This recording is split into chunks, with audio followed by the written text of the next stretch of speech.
And welcome back, ladies and gentlemen, to another recap review of the hit HBO show, It.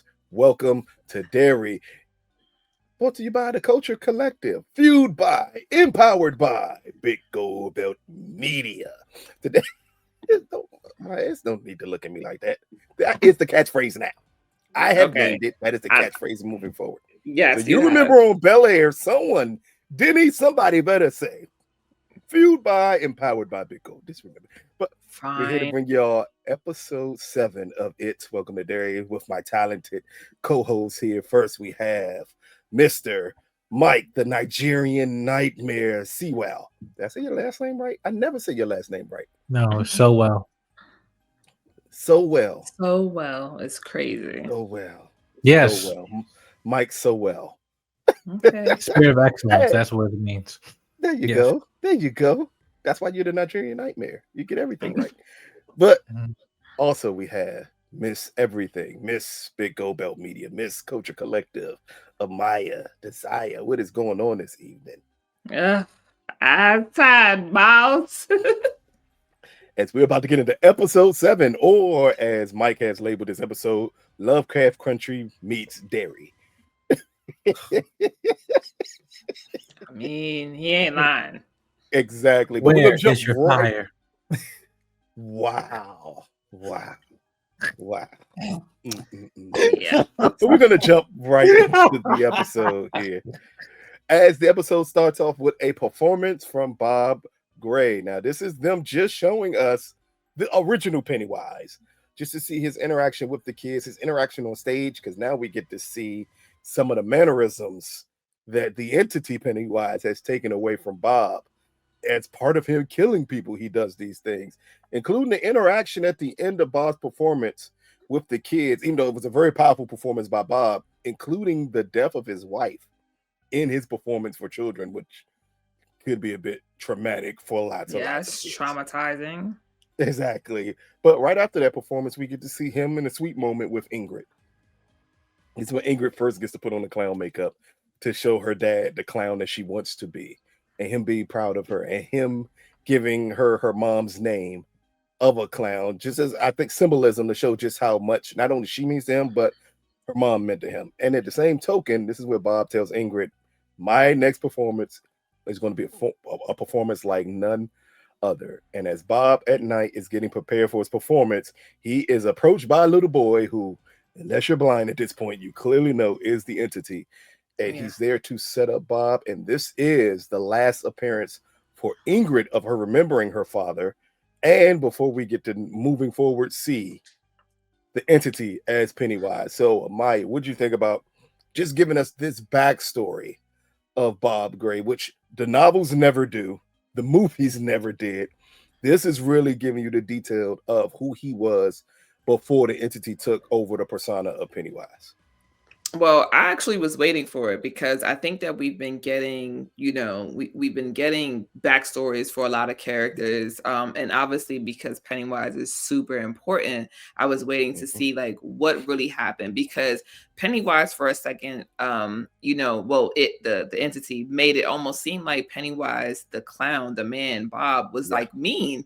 And so to see that he was actually pretty sweet, he was a drunk, but like for the most part, he was actually very sweet, very much loving Ingrid and loving what he did as a clown. We get to talk about the fact that he's no longer in the circus, but that Yeah. those days will come back around. And so I was really excited to just see how he was interacting. I did think that the show that he put on for the kids was a little traumatic because I'm like, yo, bro, we talking about death right now. I'm trying to laugh. You know what I'm saying? Yeah. Um, but it was nice to see the moments leading up to, and like obviously like you said, like anybody was clear that that little boy just had something extremely wrong with him. And Yeah. then these random voices coming from out of the woods, I mean, clear setup, but a little bit of a hand grab. See, this is why kids make the perfect like accomplice because you never suspect them, right? Like if a little kid grabs your hand, I mean, I will suspect something because I'm Black, so yeah, there's that. But So nonetheless, nonetheless, you know, who might get pickpocketed and robbed and all sorts of other stuff. You think a kid needs help, and you know, perfect accomplice, giving me ideas for, you know, but nonetheless, yeah, I was excited to see his backstory for sure. Wow. Did you say giving you ideas? Well, you know what? Yeah, gotta put that kid to work, man. Hey, You can't eat here for free. hey, I mean, you live in DC, so you already know kids make the perfect accomplice. Ask Lee Boy Malvo about that. But Mike, what did you think about this opening of episode 7? I thought this opening was really good. Again, it's supposed to be an emotional moment to pay off what happens later off in the second half of this episode. But Mrs. Kirsch, again, this is a story going into chapter 2 when she's talking to Beverly about, oh, my dad joined the circus and everything in 1908, and you see the pictures of Bob Gray characters. So it was like, no, this is an actual person, but you didn't think if it was, oh, this is just a supernatural illustration just to tempt Beverly, or this is actually a character, and it is. But it kind of just showing from where Pennywise has evolved when he landed to like, where did he get this clown entity? Because the clowns, well, at least what we know of, are not galactic, you know, things, whatever. It's like, you got this from somewhere. Wait. You can't say that. Killer clowns from outer space exist.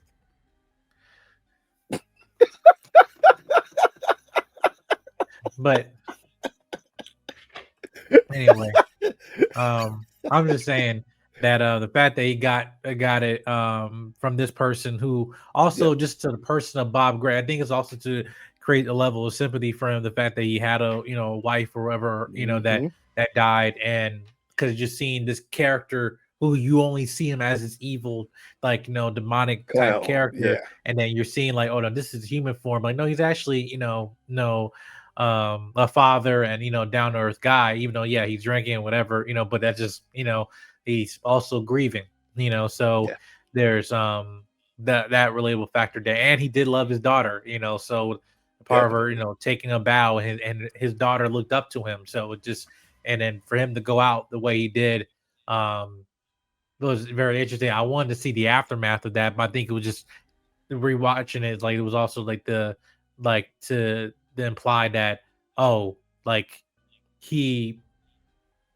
just never returned like to her during this time. So whatever in this potential like second or third season, like in between like 1935 and 1908, if there was some interaction whatsoever. But to me, we did see an episode we got 6 to see the interaction between her. I think that's a key part of not showing him dead, not showing him murdered or anything of that nature, right, to the eyes of Ingrid, is because remember, she just thinks her dad went away. She doesn't know that this thing has taken over and that is pretending to be her father. Yeah. So I think like that was the reason why you can't see the full aftermath of it, but you can still like experience the story of it all, because it helps you into exactly why she's the way she is. Yeah, and I felt, if I'm just thinking in that context, it makes the emotional payoff better, because again, your father is gone and you don't see him until like you're a grown adult at a facility, whatever, and in a very completely different way. But metaphorically, to say, hey, my next act is going to be something you will never imagine, right? And to her, as someone who's now, I think, romanticized her father to a point where all the supernatural stuff's like, wow, look what my dad can do, exactly. Exactly. I think that's the best. You know what? You kind of nailed that perfectly, because for him to say, you won't believe what I have for my next act, and then for the next time she sees him, we got to remember when she took the little girl down to the attic and she said, I see, like, I didn't believe this was you. That means he did some amazing stuff that she just couldn't believe was true, but she thinks it's all part of this act that he's been working on for this entire time. But next up, and this one I just labeled the Black Spot Massacre. There's no need to talk about the separate things and everything. excuse me, I'm gonna let you all talk about the separate things. So first with you, Mike, what did you think about the Black Spot Massacre? This is an event that I know is going to happen, and I think now that it was referenced, I'm like, are we going to actually see it? When the context that it happened definitely was um, sad and unfortunate.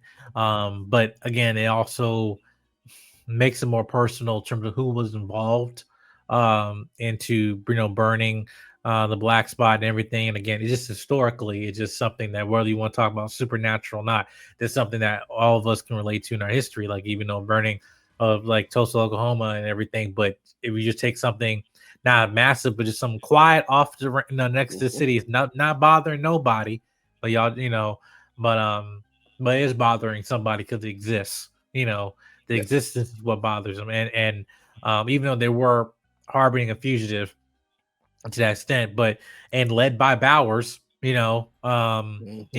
this because in the book it was they technically were a white supremacist group, but it never really said their name out there, in this episode. But again, it's just kind of just showing just the facts of history of just like history is not about what is the truth; it's about what is told and what the higher powers that may be agree what is truth and what is reality.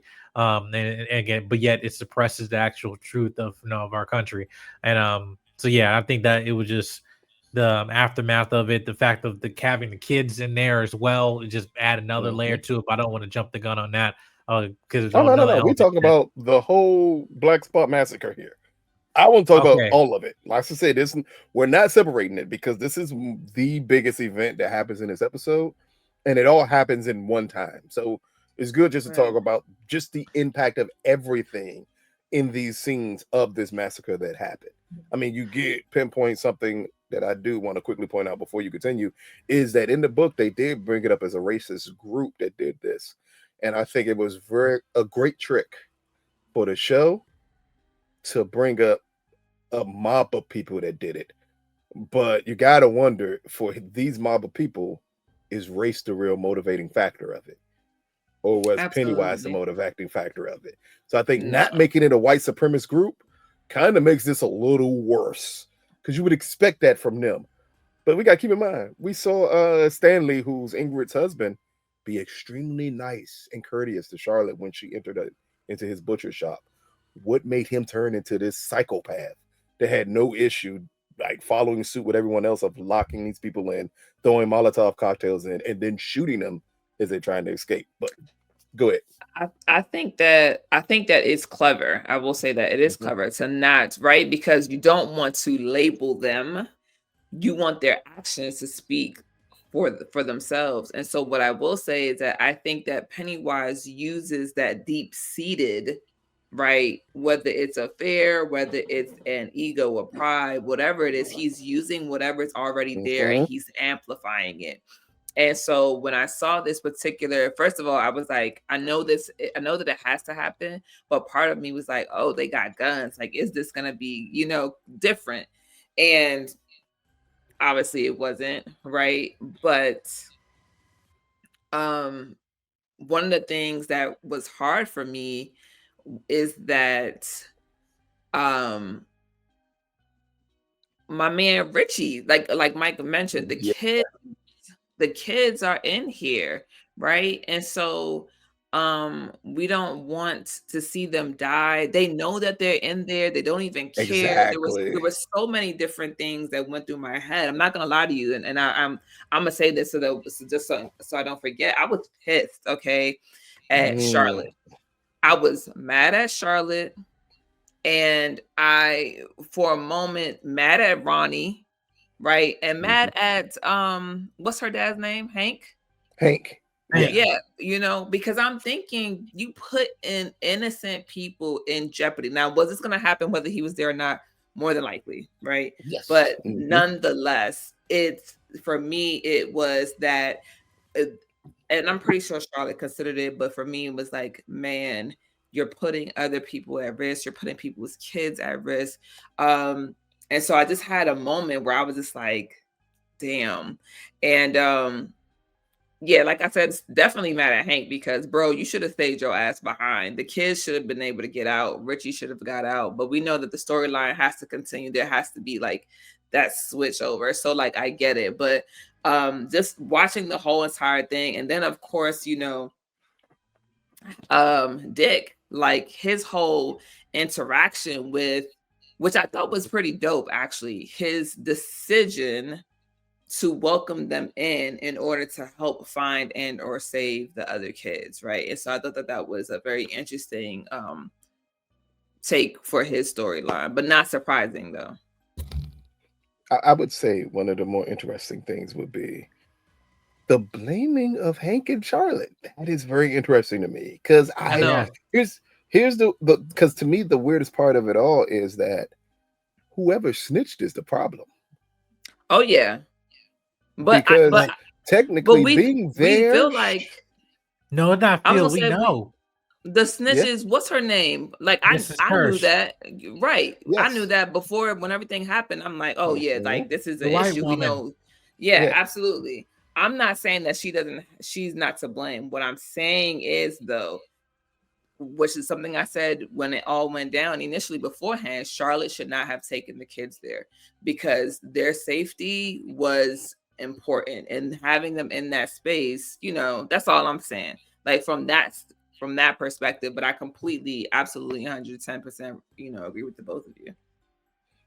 Yeah. What are your final thoughts on this scene, Mike? Or if you have any additional thoughts on it? Well, one, from a parent's point of view, like, okay, I understand, you slapped your boy, but then it's like, then only for you to, to put him here as there's one thing of, being an activist and stuff. There's one thing just being reckless. And this was completely reckless.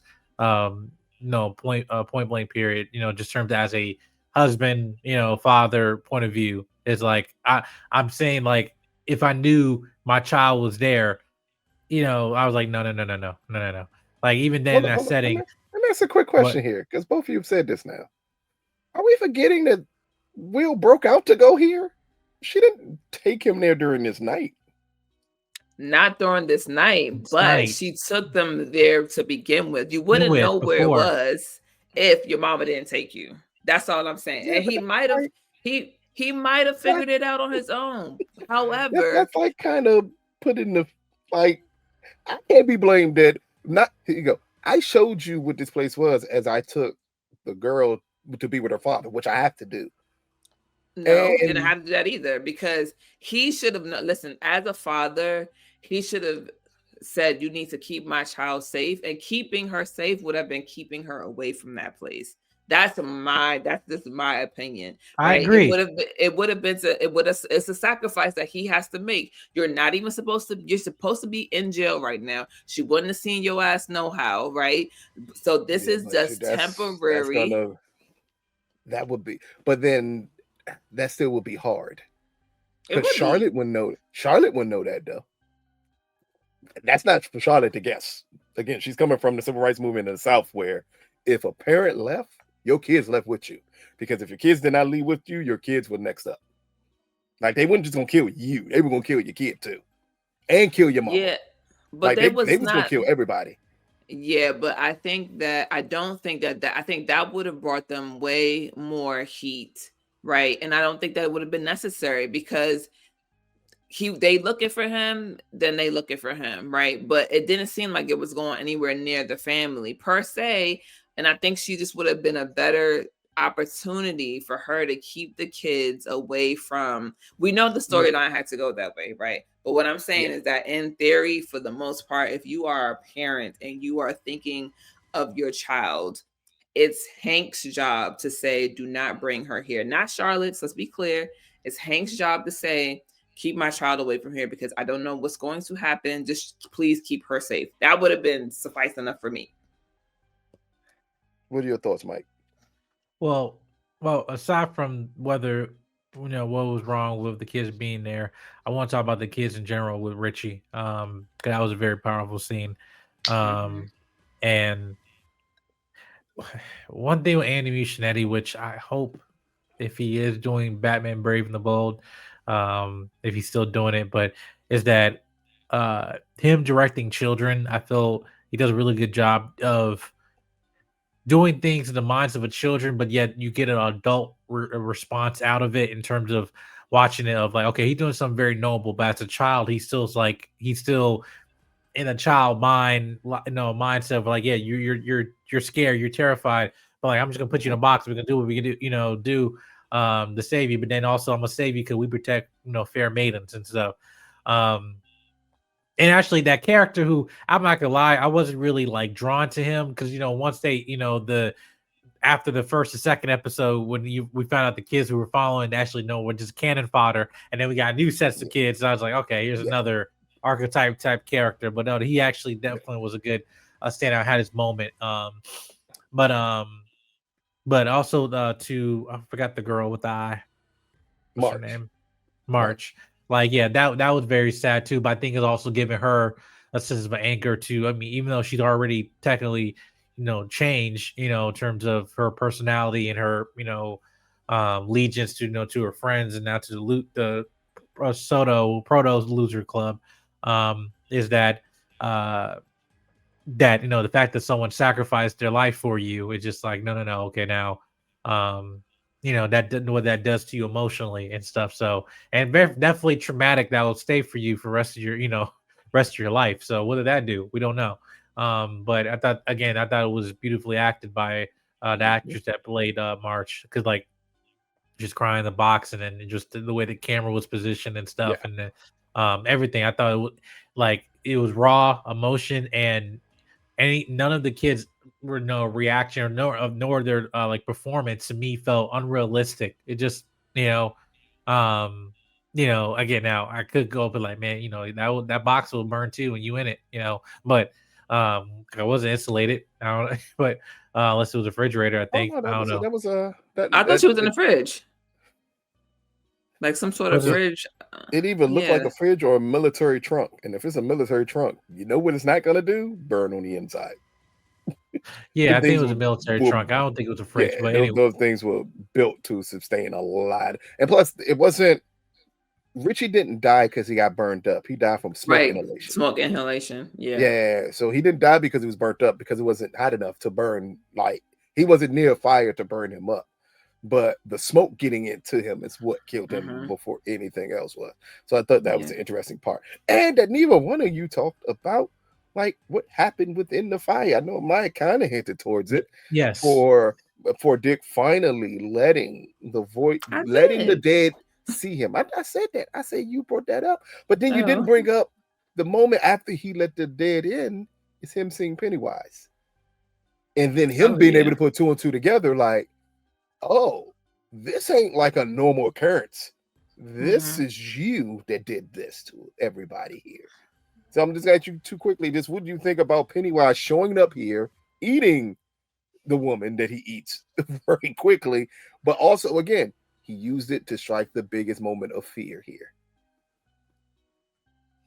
Either one of y'all could go. I was going to say, I think that Pennywise is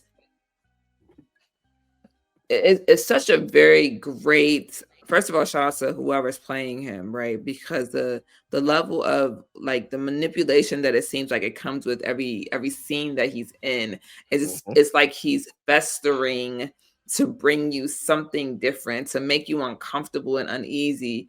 And he literally is giving Dick this look that's like, yeah, it's me, like I'm here, I did this. And I thought that it was very interesting because of course at this point Dick doesn't look very afraid, you know what I mean? Like he has this moment where he's already talked to the chief, right? That's the ancestor, and he's like, well, I'm already in it, so like is what it is. But that moment that they share, I think, goes back to what the grandmother said, which is like, be careful because now he can see you. So now that they're in this kind of an equal space where they can see each other, it's a different kind of conversation happening now, I believe. I will say that I really enjoy now the fact that Pennywise and Dick are in this new phase of being able to see each other. Like I said, Dick has confidence now, and he's not scared. but just he has a different confidence now because he knows as much as you can see me, bro, I can see you too. And that's a different type of mentality to have, especially in this big moment that we're experiencing with the Black Spot Massacre. So I'm interested to see how this is going to grow moving forward. All right, so we're gonna close this one out about the Black Spot before we jump to the next one. But then I'm gonna ask you this, Mike. We understand the connection of Pennywise to the Black Spot Massacre. Did you expect for them to show him engulfed in the flames here, walking through like proud into what he's doing to these people in this scene? Well, it's just like in the intro, like Pennywise appears in massacres. Yeah. And I think like in future seasons we'll see that him being blatantly there, but it's just like no one's gonna notice it because they're just full enraged or distracted by what's actually going on. But I thought for him to show up there was also just the icing on top. That now it's like I got more people to feed on now. He killed both sides. He killed one of the men, and then also the people inside as well. This for the sake of this is one of the most terrifying moments in Derry history. So it's time to eat. Exactly. Not only that, again, this plays out as the Native Council brought up last episode. You're going to have one huge event of something that's going to happen, and then he's going to go to sleep. But the next following scene is Stanley, as we see all the white folks who are involved in the massacre leave, as they say quickly, no one's going to survive this. We should be fine. And as Stanley gets in his car to attempt to start it, it will not start. He goes, pops his trunk open, and sees his wife Ingrid walking towards him as a clown. And this is when he says, you basically, unless you want me to beat you, go home and take this stuff off. And then she says, Dad. And it's Pennywise behind him as Pennywise chops his head off. But then we get the moment another big moment we were waiting for between Ingrid and Pennywise here, as she hugs him as her dad.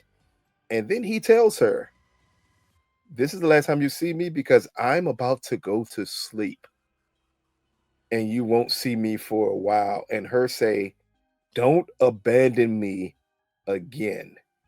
And then this is where she notices that he's not her father for the first time. And as it comes to this realization, this is where Pennywise in the end makes her float. So, Mike, what do you think about this setup right here between Ingrid and Pennywise? Not just the killing of Stanley, which we kind of saw coming a mile away here, but this whole interaction between them two and her finally realizing this was not her father. Well, also he did tell her to take a bow as well. Like her dad which is would. Like, so like not like not to her childhood, but then I think it was just like for her to kind of realize something was off because he's he's joyful to see her, but then he goes away again and just like and this is the pure insanity of it. Again, grief and trauma can make you hallucinate and see crazy things sometimes, whatever. And it's just like, it's not the fact that she literally witnessed a dude chopping, her husband's head off. And not only that, he's eating it, taking a bite out of it as she's talking, just normal, casual. No, the fact that no, you're something off about you. Now there's something off about him. And then at that point, Pennywise like, you know what? I was just playing with you because you've been bringing me some kids. And I'm done with you now. All right, and then you put your hands on me. It's like it's like try to stop me. I'm just like, okay, did I remind you who the F I am? All right. Exactly. My name is Pennywise and the F I is. Boom. I mean, I'm not gonna lie. I definitely saw like that because that look. As soon as she grabbed him, he was like, "Bro, we doing you really playing with me?" Like, I was like, "Oh, okay. She not about to last at all." Yeah, she like I said, she was the Lulu. I been said that to y'all. You wanted to say, "Bitch, did you? Who you playing with?" But again, it was the realization, and then again, I love the scene because we finally get to see that transformative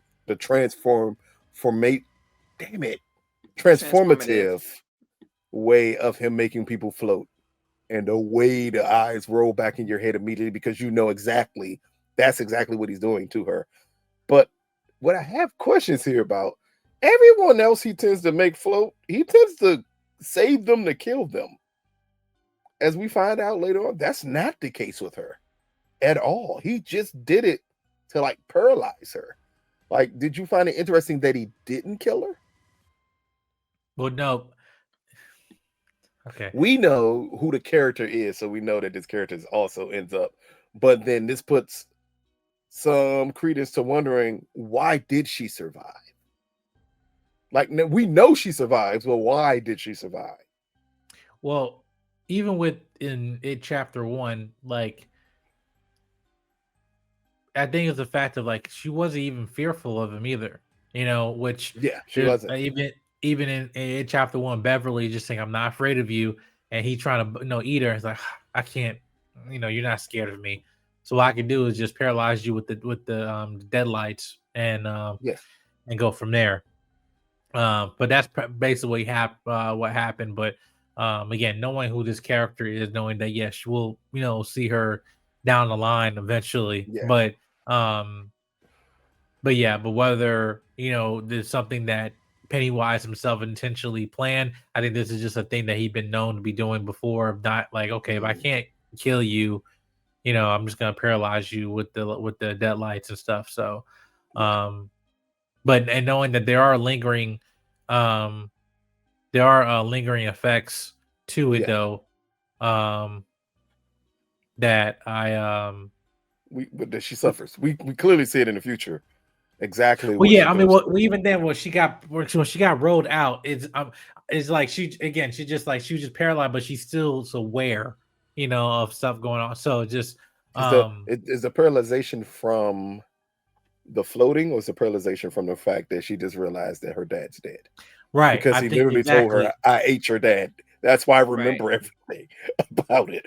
So it's like an all in one of her realizing you're not my dad to you ate my dad to then you paralyze me with your eyes. It's like that's a lot. That's a lot to go through. Like, yes, she almost feels like Tamar Braxton. Like, it's a lot to go through at one time. It's a lot to go through. But next up, we see just the final parts of the aftermath of the massacre, from Marge being found alive to Richie being dead to Ingrid being alive. This is just all the scenes they show leading up to the big reveal of Leroy and Charlotte coming to base to get Will, but at the same time also to go after Hank, and for Leroy to go after Dick to make sure Dick hollering because I gotta start saying that, because other than that just sounds crazy. And a Watchmen reference. Oh, all in one. Oh man, yes. Oh man. But what did you think about, and I'm asking you this, Amaya, as we just fool around this scene with Charlotte, as the moment she gets the Will to make sure he's okay, she asks the kids to take her to Hank. And this is when she comes up with the plan to get him away from everything that's happening on the base. Or on the scene of the massacre. So here's the thing, right? This is going to be controversial. Charlotte and Leroy, same coin, two different sides, right? Because she's supposed to be focused on her child. Meanwhile, Will's okay, cool, boom, bang, bing. Now, all right, well, take me over to Hank, right? Leroy, oh, Will, you good? Boom, bang, bang. All right, now I got to go over to see Dick. You see what I'm saying? So, like, they are literally so engulfed in their own things that essentially, Will suffers to a degree. Charlotte might be more present, but they both are so bent on doing their own things that they can't see how it's affecting Will, and they can't see how it's affecting their relationship. And I thought that was interesting, but I will say I'll give, Charlotte her props. She's clever, right? She gets Hank's clothes, takes them back over to the black spot, and that creates the diversion that he's dead. He got burned up in a fire. And same thing with Leroy, but in on a different and is that he still has yet to find his compassion for Dick, that he has allowed himself to open that doorway to his mind to save the kids, but now it's costing him. And so I thought that it was interesting, but it wasn't far-fetched that that's how it went down. But I just wish that they both would see that while they're both busy being mad at each other for doing, they're just both doing the same exact thing, just differently. Exact same thing. Exactly. And Mike, I'm going to ask you, what do you think about the scene between Dick and Leroy? As this is like every spirit in the world is on Dick at this point. And we see that conversation between him and Leroy asking him, "Are you okay?" And his response is, "No. And you did this to me." Because Dick was only following through because Leroy said, "What happens if you do let them in?" Dick was fearful of what could happen, and now he's suffering the ramifications of it happening. So, Mike, what did you just think about this scene between them two? Yeah, I think is more of, again, just a reminder of the burden of, Dick Halloran, that he has to carry, and other people trying to, don't understand, but really more with Leroy just being negligent, acting like, hey, go back to the mission, and stuff like that, and more like the straight man character. He's like, dude, I just witnessed, these people here who I was just talking to moments ago in the physical realm. Now they're here haunting me, and then they're questioning me what's going on. They're whispering to me right now as I'm talking to you. That that's a prison. It feels like hell on earth for some people. So but we know even with The Shining, it just didn't. He's able to cope with it, whatever. But I think, again, he's still in his infant stage of of his character, who he is, and he's like, this is still feel like a curse to him. It's like Professor Xavier when he said as a kid, he was hearing everybody's thoughts and stuff, and he thought that was something a burden until he was able to control it. Control it. Yeah. And I think that's what Dick is going through here. And then the following scene is between Dick, the Colonel, and Leroy, as he's just like, we need to get back to base. We have 17 civilians dead. All this chaos. The general's going to lose his mind, and he's going to have questions for you all. Only for Dick to say, I can still find a way to get to one of the pillars. All we have to do is follow her. And again, that's just the closeout of everything with the black spot massacres. Not much to talk about in that scene, because all that does is set up exactly what happens next. We follow that up with the radio station. This is not much to talk about. It's just very interesting that over the radio, immediately they begin to cover up what happened and say that there's an illegal Negro establishment. They started to fire themselves, but in the midst of them starting to fire themselves, some civilians from the town came to rescue people, and Hank was found dead. It's just very funny just how quickly everything was covered up in Derry. And then in the follow exactly, but then in the following scene, we get the meeting with the Native Council here. And this is where they state that the allegory has come to an end. And then they ask about the Black Spot Massacre. They bring up how many people died from the massacre, how many kids in total died from this session. And then we get the young girl who we saw last episode, who kind of breaks down in a way of stating, like, how are we just standing by doing nothing and watching all of these people die, only for Rose to say, we have to focus on the people we can save and not the ones we couldn't.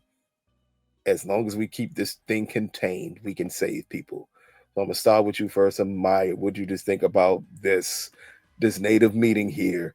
Them acknowledging that this is now the entities going into his sleep moment, because the big event just took place that they know will lead to him going to sleep. And them stating, like, the goal is not necessarily to stop him from killing, it's to contain him from killing everybody. Yeah, I think that it's interesting because I love culture. I love learning, and so for me, just knowing a little bit that I do know about the Native American and like how it really is a tradition to like know about something and to pass that something down consistently from generation to generation. And it's almost similarly to us, right? For those of us who are well knowledge about the Black Wall Street and the massacre that took place, we make sure to let people know, like, hey, this thing happened, because especially now that you and I are thinking about bringing children into this world, right? Exactly. We always talk about like what that looks like for them. Like the textbooks are not going to be the same. We have to do our due diligence. And so what I love about this scene was it was realistic, right? Because she is a teenager, right? Or a young adult. So she's still she's in that space where like this is not normal. And I like that, because sometimes we get those scenes where people are kind of numb because it has been happening and they've been hearing the story over and over again, so it doesn't hit them the same, but she's still showing that there is impact. And so I really love that was able to be showcased here, and that like she, even though Rose is like, we just try to save who we can, we're doing our best. It's nice to know that that the young lady wants to do more, right? Because we don't know what that looks like. We know that we've already been set up for like 3 seasons and whatnot, so we don't know what these lines are going to lead to later on. And so I was really pleased with that scene, just because, like I said, it brings that realness and that emotion to it. Like, yeah, we're helping, but I just don't feel like we're doing enough. Exactly. And next up, we're going to run through a couple of things that don't need a lot of discussion before we get to the bigger moments here. Next up, we get the general as he's still searching for the pillars, but this is when he finally gets the information from Dick that he's been looking for. And this is just him telling Dick, you need to rest because of the way you look, but him not understanding Dick at this point cannot rest because everything is around him and he can't let it go. We follow that up with Charlotte as she begins working with Hank to get him out of Derry. But at the same time, with them being back on the base, this is William wanting to meet up with Ronnie and Marge and go tell Lily, who we kind of forgot, she was nowhere near the Black Spot Massacre, but they want to go to inform her exactly what happened to Richie. But Charlotte quickly tells William no, he does not understand because Leroy told him the thing was sleep. And this is a very interesting line from Charlotte when she says, that thing didn't kill those people. This town did, because Derry is evil. But again, this is her not fully understanding exactly the power of the entity and her not wanting to place the blame on that and wanting to blame everyone else in the town. I think that plays more into her being an activist in the time of the 60s. All she saw is a bunch of white people coming around and killing everybody. And we follow that up with Ronnie and Marge as they tell Lily that Richie is dead. And this is just when they go and start collecting his things from the clubhouse. But this is the next scene to talk about as the army finally finds one of the pillars and take it. And this is where Leroy's confused because he knew the plan was to get a pillar, move it closer in town to contain the entity more. But here we see them gathering up and leaving with the pillar. So I'm starting with you first, Mike. What did you think about this scene here and the plans of the military changing here? Well, the question is, did it change or just Leroy just It changed from Leroy. We gotta go from a perspective of Leroy. The plans changed because he was told something completely different. Matter of fact, and from an audience standpoint, it changed because we were told something completely different than what it was. So it changed in his mindset, even if the general knew exactly what he was going to do. So what did you think about the way the scene is set up here with Leroy when they finally discovered it? He like, great. Now the plan is to move this thing closer into Derry, so we can shrink the area of this entity thing, and for everyone else, and for the colonel to say, nope, we're taking this with us. Yeah, I thought it just again another dumb government, dumb military plan to act like they know it all and everything. Sounds familiar, but it just it's unfortunate because again, it just is what it is. and history has no way of repeating itself over and over again. We're messing with things we don't understand, or we think, oh yeah, we can control it and create more problems and solving them. Let's shoot a missile on the moon. So I think the moon got some water in it. That was like years ago. I mean, we've never been to the moon before, so we wouldn't even know. Exactly right. So my thing is with that, it's just kind of stupid and predictable. Then for Leroy to act the way he did, it's just like, dude, you sign up for this. Like, this is exactly what you sign up to be ignorant. Is it that he signed up to be ignorant? Is it that he signed up to be ignorant, or did he sign up as the perfect person who's going to defend his country at all costs? Because to me, that's not ignorance. If you sign up and you fully believe your goal and your life's mission is to protect this country at all costs, because everything Leroy has done, he's been the perfect military man. What?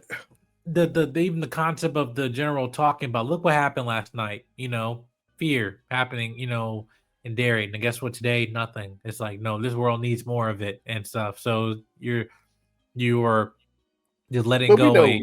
We know Leroy wasn't for that part of it at all. But I'm saying the logic, when his mind changed. Right, but I'm saying the logic of it don't even make sense. And it just, at this point of that character, it just, every time I see him, I just think you were an idiot. Wait a minute. You said no. I'm gonna challenge you a little bit before we move on to this next stuff, because the general, I think the whole thing, I think y'all are idiots. Do you think you saying that thinking fear doesn't control people doesn't work? To think that he can control fear for the benefit of this nation in a way that he thinks is going to get that said outcome that he thinks will actually help it is stupid. That's what I'm saying. You're dealing with a wild card. That's like saying I'm a villain. Like, hey, let me tell with the Joker, and then it's like, oh man, shoot, he killed half my men on just because he wanted to. Like, he's a wild card.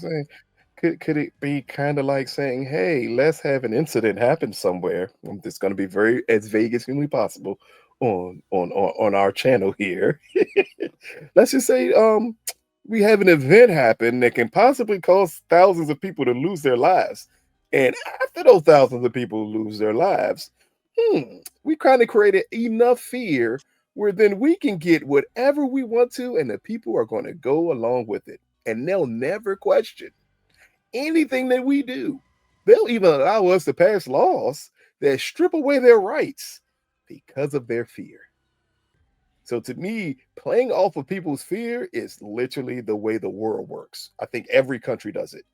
You create an event that can cause fear, and once that event is created that can cause fear, you use that fear to control everything that everybody thinks of. Or a better way to put it, you remember V for Vendetta. That's literally what they did. You created something that was going to create a fear. You killed thousands of people for the fear, but you understood I can control how you act, how you react once you're scared. Because once you're scared, you're going to run back to me. So to me, the general's plan makes sense. It's just the wild card is he doesn't fully understand the creature he's dealing with here.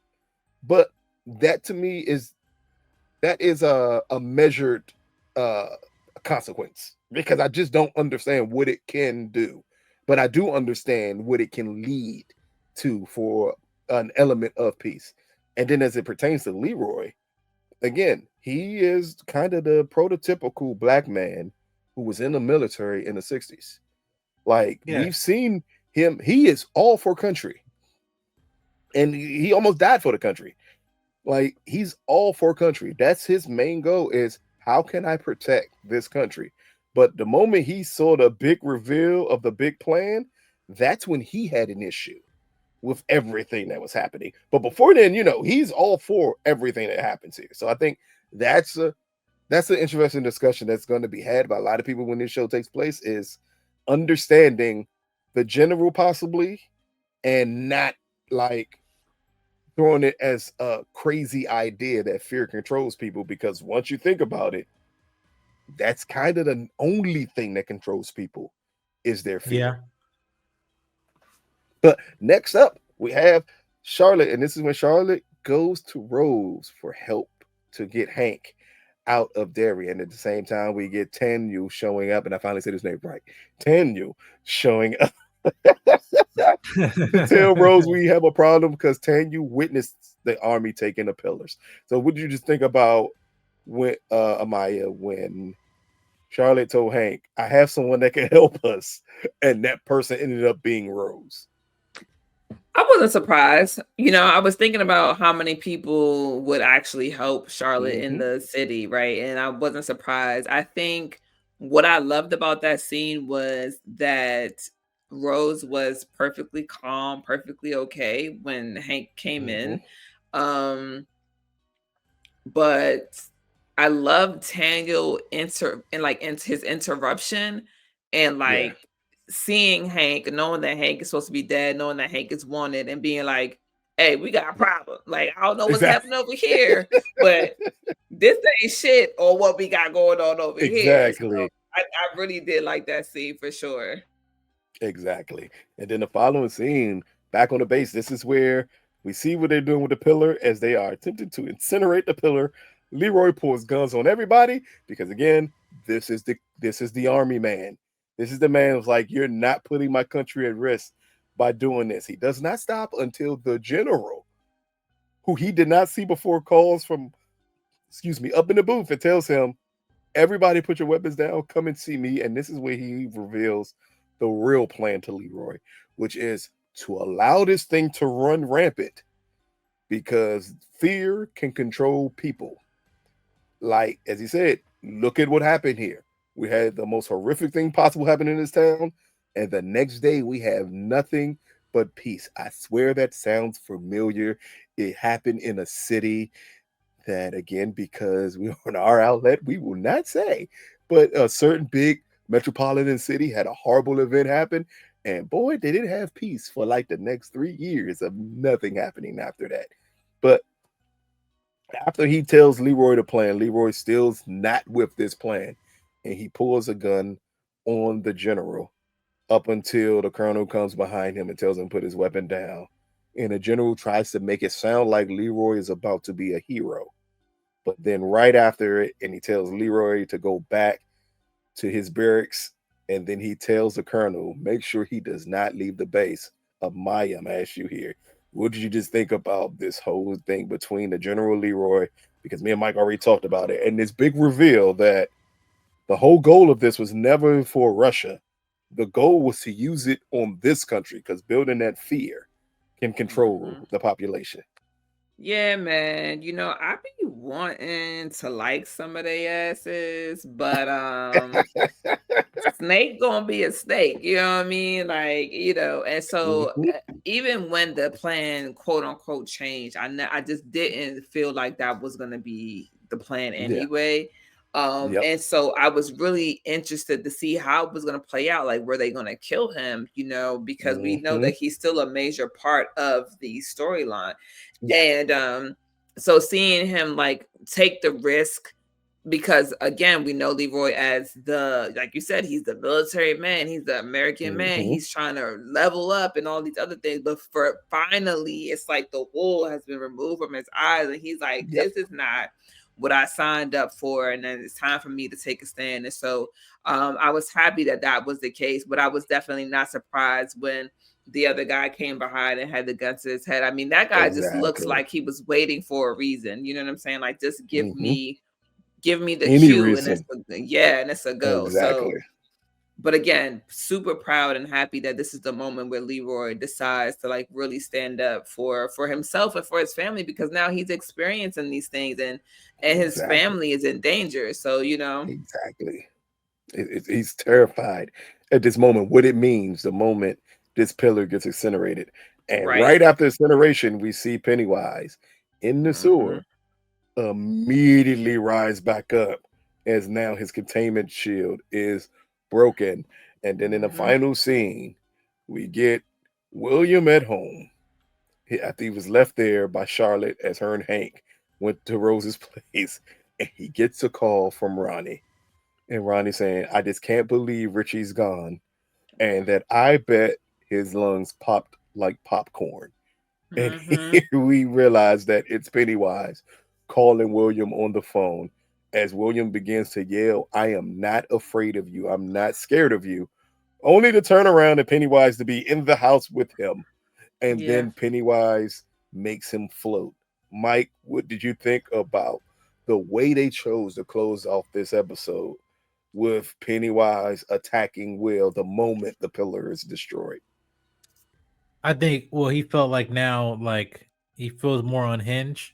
Like, Mm-hmm. that, okay, listen, I thought this is my big last event, before Yeah. I go to sleep. And it's like, oh no, you gave me some more. And it's like, you know what? Let me screw it. I'm just gonna go get one of the kids now, Um, and Beverly, from It Chapter 1, that whole scene of him where she turned around and he's there in the bathroom. Yeah. It's just that's kind of count that, but also just a new look, like that shot of Pennywise, like I don't know where he was, but like he was just half Half covered. in Yeah, mud because or he was blood. he It was was, in blood down in the sewer. Remember, he's like bathing. You can see him in the kids' Yeah. bodies parts and the blood. So like Mm-hmm. he's literally in it like that. Yeah. yeah, and then so he step out, and then like you see him, he's just half covered in blood. Which I mean, if I was a collectible person for like That's Pennywise yeah. action, like okay, I Mm-hmm. want that version. I was I gonna say that because you don't see that version for costumes for Halloween. It's No, always the other version. right, and I'm just thinking that's just actually kind of a sight to see a half bloody, Pennywise. Yeah. um, Pennywise, yeah. But anyway, glad they got Will, which I'm speculating. What if, for some reason, because we know Beverly saw her end, or not her end, she basically saw the future of the older losers club, when she saw the dead lights in part 1. So I didn't know, maybe possibly he's like, wait a minute, I'm gonna get, I'm gonna have a son, but also I'm not gonna make it either down, like 27 years later from now, because now he see the dead lights, and maybe he might be able to see But the then future. Who knows? I don't I'm know. gonna say, yeah, But that's the very interesting thing because we don't like Ingrid didn't see the future. say again. Ingrid, she didn't see the future. Like it's Exactly. a very weird thing that Beverly again, the show is also helping to really poke holes into what you think about of it because now you get to see the change. When you get to see the changes from the book to the movies, like it was substantial changes from that, including Yeah. timelines. And now you get to see a change here that we always assumed that Pennywise went to sleep for 27 years. Now we understand he only went to sleep because of the pillars. So the pillars are not there. There's no need for him to ever sleep. He can always just be out and about and rummaging and killing folks. So that is a very interesting thing we learned at the end of this episode. But give me you all's final thoughts on it. Welcome to Derry, episode 7, the final episode before the finale. Man, I don't have any words. I think that the series did just an amazing job. I think it's for me, especially it being a horror series, Mhm. they did such a good job really giving you exactly what you needed in every episode. I didn't feel like I was shortchanged. I didn't feel like it was filler. I felt like they are just giving me more and more to everybody's story in a way where I know these people. Like I understand Rose and Tanyel's storyline. I understand, Marge and Mhm. Lily. You know what I'm saying? Because there's so many shifts that's happening. But for this Yeah, particular episode, the Black Spot Massacre was just it just brutal. it is brutal. It makes you Yeah, uncomfortable. But they did a great job with this episode, and I'm kind of sad that it's already going to be ending with the next episode, season yeah, finale. However, I can honestly say well done thus far. Absolutely well yeah. done. Mike, what are your final thoughts on episode 7? 7 episodes, and there has not been a filler episode since episode 1, and that is unfortunately today, the day television, and it's very Mm-hmm. rare to see that. Each episode has enough narrative meat to where I'm just like kind of going through, dissecting it and everything.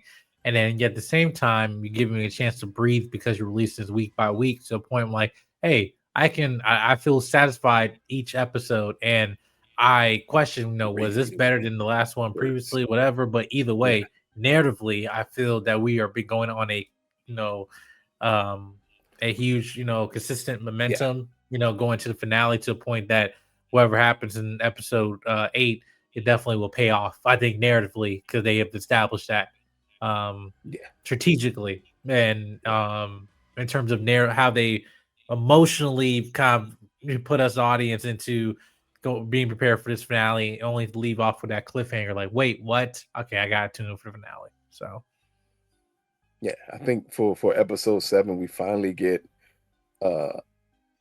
evidence or shown evidence of one of the biggest massacres that Stephen King has ever written about, which is the Black Spot Massacre. And I think that unto itself makes this not only kind of hard to watch, but also a thrilling form of television here. Just to see that scene and to see how the way it's played out, and also to go more in depth about Pennywise in this episode is also a very good thing, because it's very rare you want any horror show or any horror movie to reveal the man behind the mask.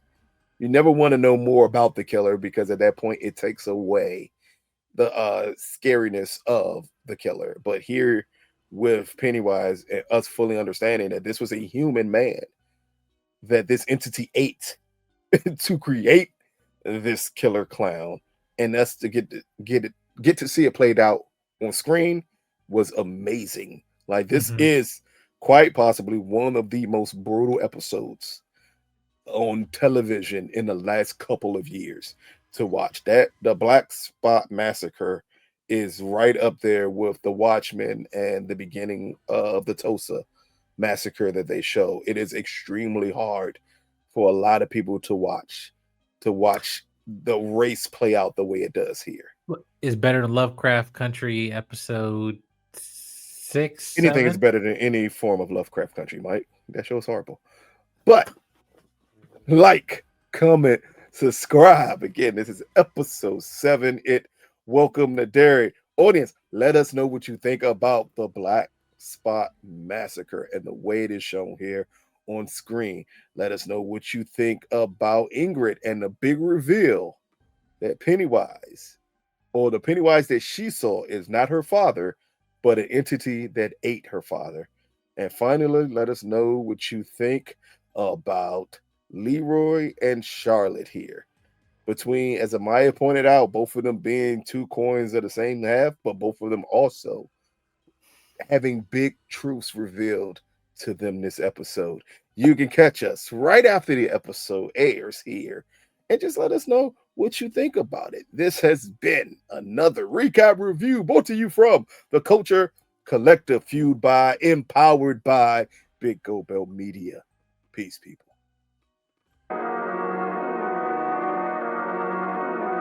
I